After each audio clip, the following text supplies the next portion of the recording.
At the party, I spilled wine on the floor. Just a small splashan accident. But my father didn't care. His hand cracked across my face before I could even apologize. I hit the floor.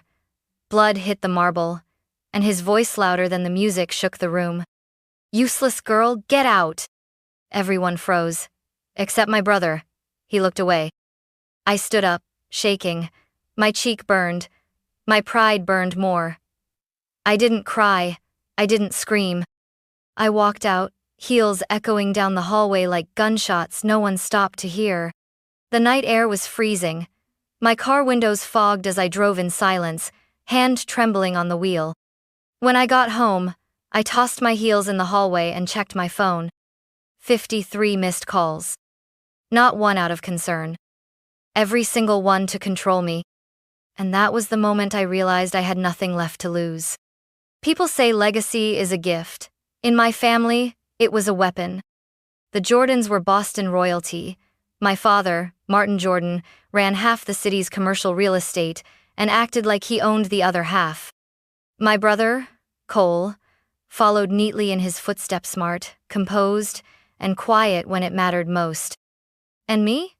I was the girl they liked to introduce as our youngest, with a polite smile and a tight grip on my elbow, as if they feared I'd say something embarrassing. I learned early not to speak too much, or take up space, or make mistakes. My mother passed when I was 11. After that, the house became colder than winter. Father became obsessed with grooming Cole into a public figure and controlling everything I did. My clothes, my school, my words, everything was measured against the Jordan name. I was just a reflection, and when my reflection didn't please him, he shattered it. Still, I tried. I kept my head down, got decent grades. I graduated college last spring, and got a quiet job at a nonprofit helping displaced teens. Nothing flashy, nothing scandalous. But to my father, that wasn't success. It was weakness. "You gave up a seat in law school?" he'd said, scowling at my acceptance letter as if it insulted him. "You want to help people? Donate money. Don't waste your life." So when the gala invitation arrived, the annual Jordan Foundation holiday party, I hesitated. I knew I wasn't welcome in the way Cole was. I wasn't a speech giver or a ribbon cutter. But I showed up anyway, in a black dress Mom once wore, quiet, respectful. I just wanted to prove I could exist there without causing problems. The mansion was packed glass chandeliers, polished silverware, people with last names that opened doors mine never did. I smiled at people who barely looked at me. I poured wine for guests when the waiters were stretched thin. I listened to my father's booming laughter from across the room and watched Cole nod beside him like a shadow with a pulse. And for a few moments, I almost believed I'd done it. I'd survived the evening. Then my heel caught the edge of the rug. The wine sloshed forward slow motion and hit the floor in a wide crimson arc. My breath caught. My heart dropped. And then he turned. The slap came faster than the shame. But the truth is, the violence didn't start with his hand. It started years ago with the way he spoke about me when he thought I wasn't listening, with every time he called me soft, fragile, disposable. The slap just proved he meant it. The slap echoed louder than the music. My head snapped to the side, and I stumbled back, wine glass shattered beneath my heels, my balance lost. I tasted blood before I even realized I was bleeding. My lip had split against my own teeth. A warm trail dripped down my chin and onto the white marble. For a moment, no one breathed. Eyes locked on me, some wide with shock, others narrowed with curiosity. No one moved. No one said anything. Then his voice cut through the silence like a knife. "Useless girl, get out." He didn't shout it like a father. He shouted it like a CEO firing dead weight, like he had wanted to say it for years and just needed the right stage. The room didn't gasp. It didn't protest. It absorbed the violence like it had seen it all before. My cheeks stung. My pride cracked open like a rib. But I didn't crumble. I turned to Cole. He stood across the room, frozen in place, a glass of scotch in his hand, the same one Father had handed him earlier, with a proud clap on the shoulder. He looked at me. Then he looked away. Not in shame. In silence. The kind of silence that chooses safety over truth. He didn't step forward. He didn't say my name. And that, somehow, hurt more than the slap. Because I wasn't asking for him to fight. I just wanted to matter. The ballroom was still glowing behind me as I walked out. The chandeliers hummed. The guests resumed murmuring, talking about business and stocks and vacations as if the moment had been a glitch, not a wound. I walked across the gravel driveway with shaky hands and bloody lips, heels scraping the stone. My car was cold when I slid in. My fingers trembled against the steering wheel. I didn't cry. Not then. I didn't give them that. What I felt wasn't sadness. It was Claridia blades slicing through years of fog. I saw it all so clearly now. The dinners where I was invisible. The birthdays where I got lecture instead of love. The careful conditioning that told me I was lucky to even be tolerated. I had thought this party might be a step toward healing. Instead, it was the final blow. I drove home in silence, the snow falling like ash outside. I could still hear his voice in my skull. Useless girl, as if he'd carved it there. I pressed my fingers to my lip and winced. The blood had dried, but the sting remained. When I walked into my apartment, I tossed my coat over the chair, kicked off my heels, and turned on the light. My phone lit up instantly. 53 missed calls. From father, from Cole, from the family's assistant, from Jordan Estate. Not one said, "Are you okay?" Not one asked, "Did you make it home safe?" I sat on the edge of my bed and stared at the screen. Because I knew those calls weren't about concern. They were about control. I didn't answer any of the calls. Not at first. I just sat there, staring at the numbers on my screen. Names that once meant family, now felt more like corporate threats. I could already hear their voices in my head, layered with that fake concern, that tight clipped tone they used when they were trying to make a mess disappear. I tossed the phone face down onto the couch. But it buzzed again. And again. A voicemail finally broke through. "Haley." My father's voice, cold, composed. "Last night was unfortunate, but accidents happen. Let's not blow this out of proportion. You embarrassed yourself. Don't embarrass this family any further." Unfortunate. That's what he called it. Not assault, not humiliation, not bleeding in front of 50 people while my own brother looked away. No. It was an inconvenience to him, a PR hiccup. I played it twice, trying to catch any hint of remorse. There was none, just a warning, wrapped in diplomacy. Another text came in. From Cole. "We should talk. Maybe you misread the moment. Don't let emotions ruin what's left." What's left? Of what? My dignity?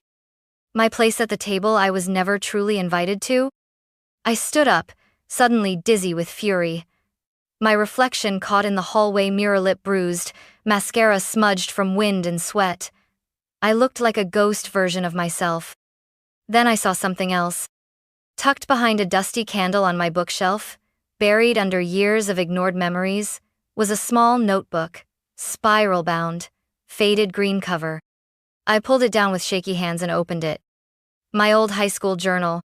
But it wasn't full of dreams or crushes. No, it was a record. A quiet archive of moments I had forced myself to forget because remembering made them heavier. Dinner.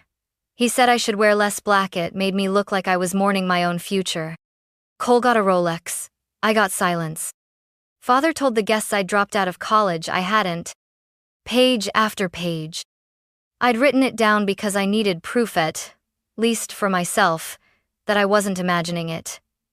That I wasn't crazy or oversensitive.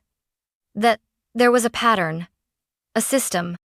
I flipped to the last page. Blank. Until now. I grabbed a pen and scrawled across the top. The night he hit me. Then, slowly, deliberately, I began to write.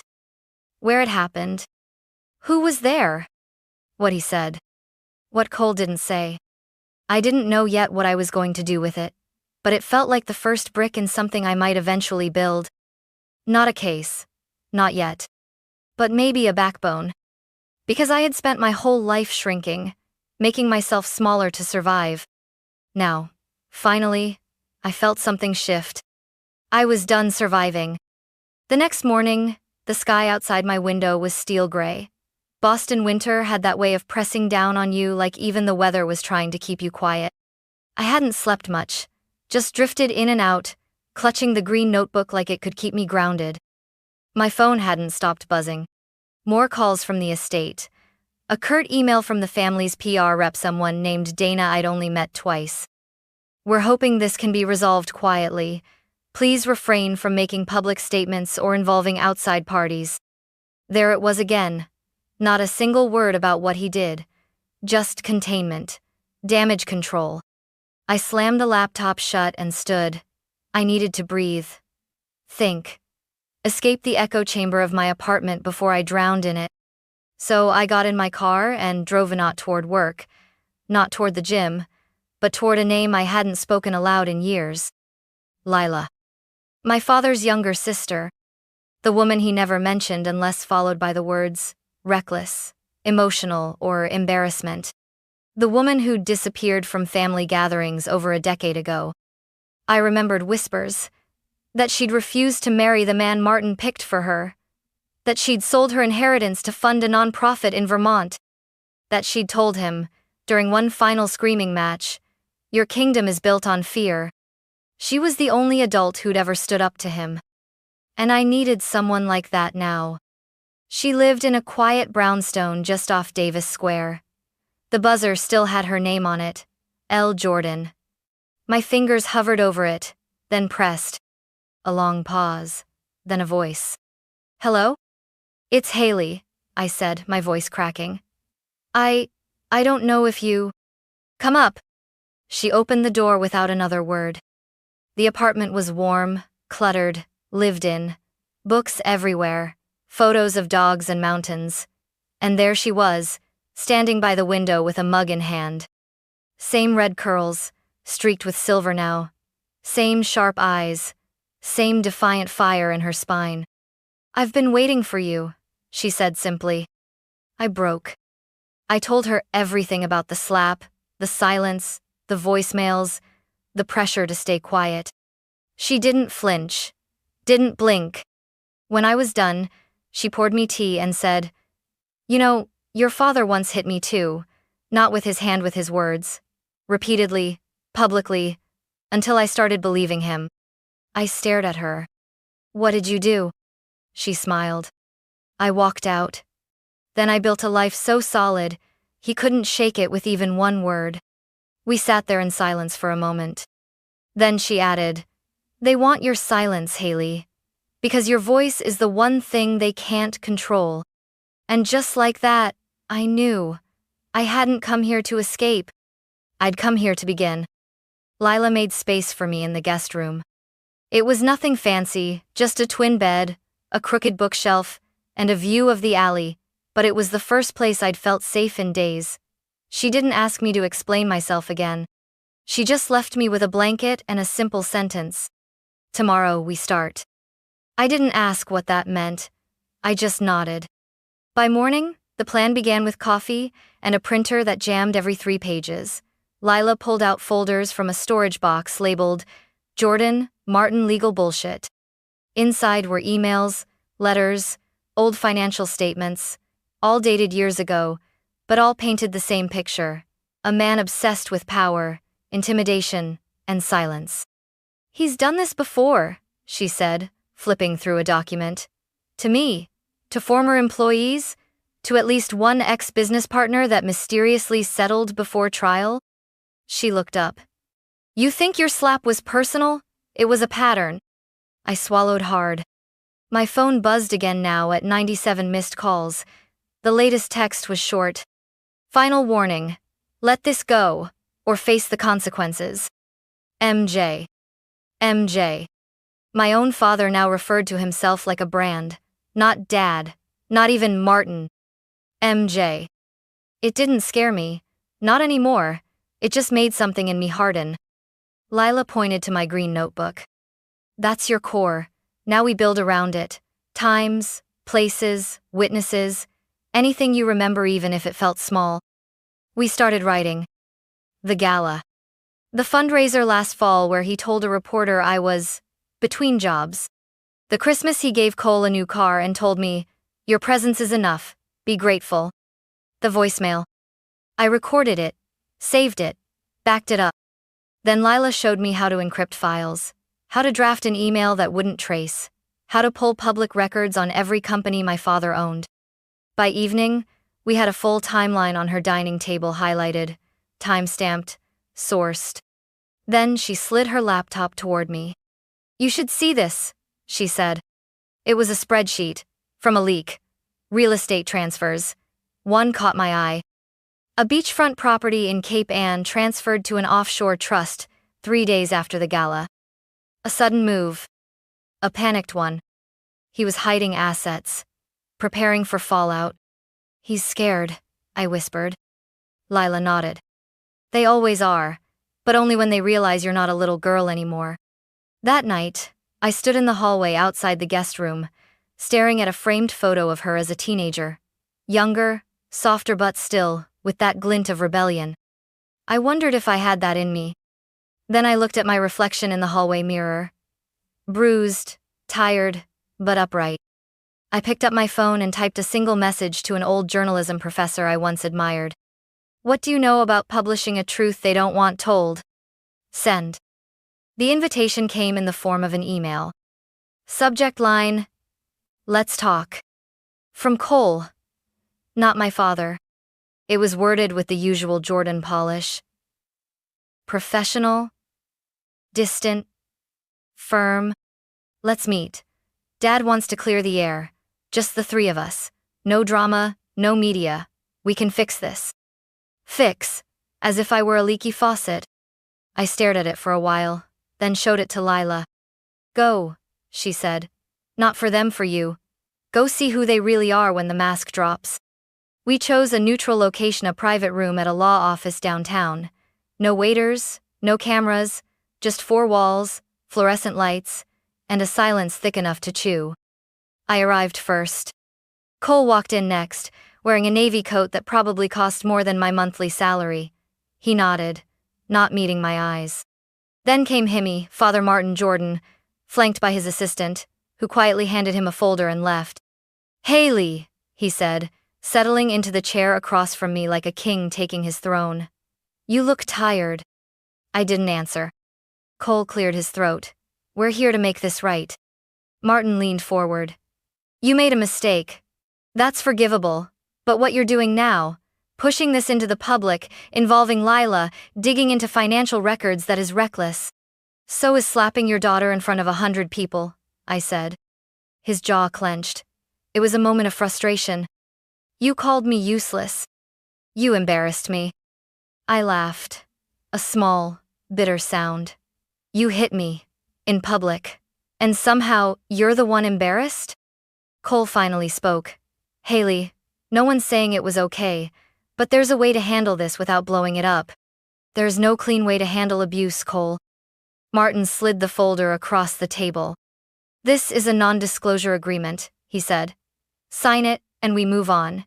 You get a settlement, quietly, with dignity." Dignity. He used that word like it was a commodity he could buy back for me. "I'm not signing anything," I said, "and I'm not staying silent." His eyes sharpened. "You realize, if you go through with this, we will respond. With legal action, character witnesses, documentation of your instability."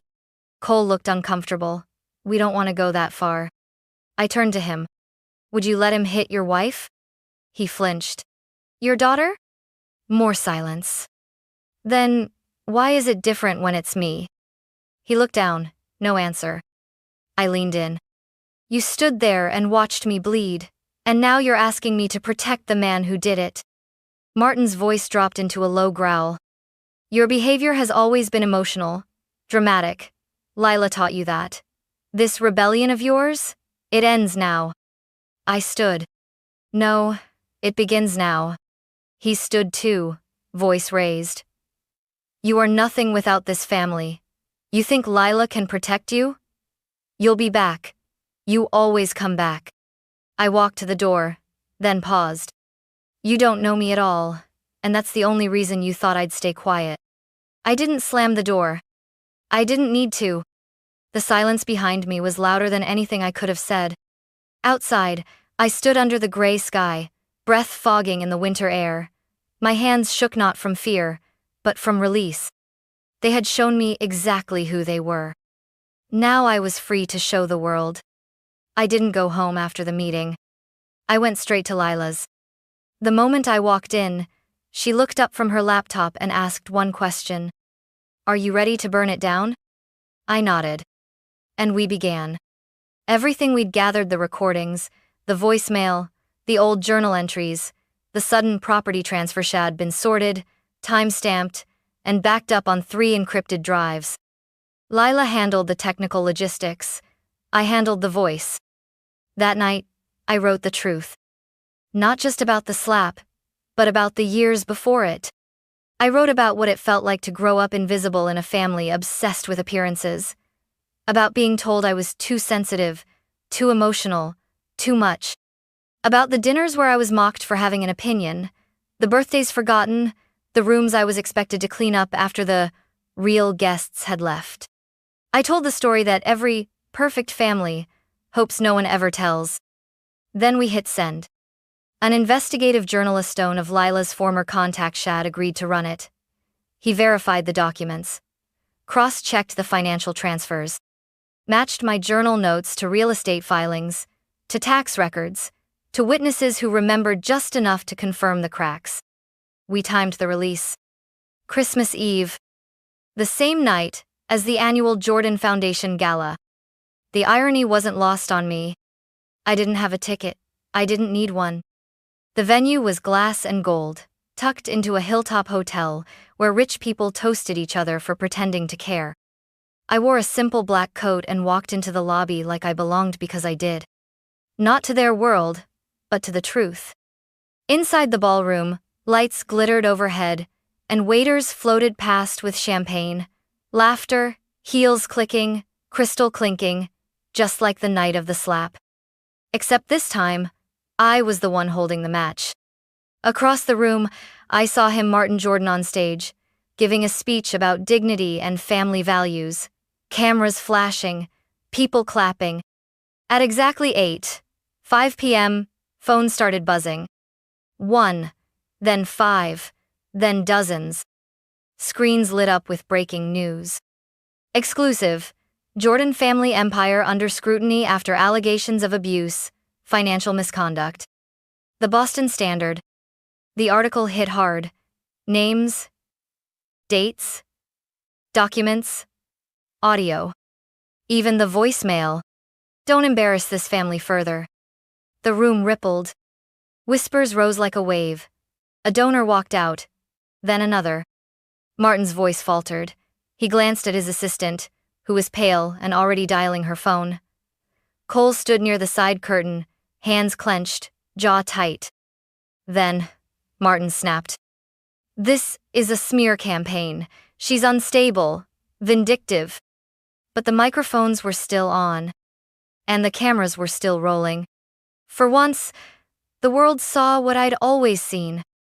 I didn't wait for the rest. I turned and walked out, coat wrapped around me, heart thudding like thunder. Outside, the night air was sharp, cold, but for the first time in years, it didn't bite. It braced me. My phone buzzed in my pocket, messages from strangers, from old classmates, from women I didn't even know. Thank you for speaking up. I thought I was the only one. You made me feel less alone. Martin had built his world on silence. Tonight, I'd turned that silence into a storm. I moved into a tiny apartment above a bookstore 3 weeks later. 1 bedroom, brick walls, no marble floors, no imported chandeliers, just the scent of old pages and the sound of wind rattling the windows. It was nothing like the Jordan estate, which meant it was everything I needed. For the first time in my life, I chose where to place my furniture. I chose the colors on the wall. I chose silence, and not the kind forced on me by power, but the kind that feels like peace. The news cycle moved fast. Within days, Martin was under investigation for financial misconduct. Sponsors pulled out. Board members resigned. Cole went quiet. He sent one email. "I hope you find what you're looking for." I didn't reply. Lila visited every Sunday. She brought tea, new books, and stories that made me laugh until I remembered I could. One morning, I opened an envelope that had no return address. Inside was a note, written in sharp, unfamiliar handwriting. "You destroyed the family. Hope you're proud." I folded it slowly and dropped it in the trash. Because I wasn't proud. I was free. I started volunteering at a women's center downtown. I taught writing workshops, helped survivors craft their stories not for courtrooms, but for healing. One of them asked me, "How did you know it was time to speak?" And I told her, when the silence started sounding more like their voice than mine. That night, I sat by my window, knees tucked to my chest, watching the Boston skyline blink in and out behind the fog. Somewhere below, life went on. People hurried to dinner. Laughter echoed between buildings. I sipped my tea and picked up my old notebook. The first page still read, "The night he hit me." But the last page was blank. I opened to it and wrote, "This is the first night I don't feel like I have to explain myself to anyone." Then I closed the book not to forget, but to move forward. Because I wasn't his useless girl anymore. I never had been.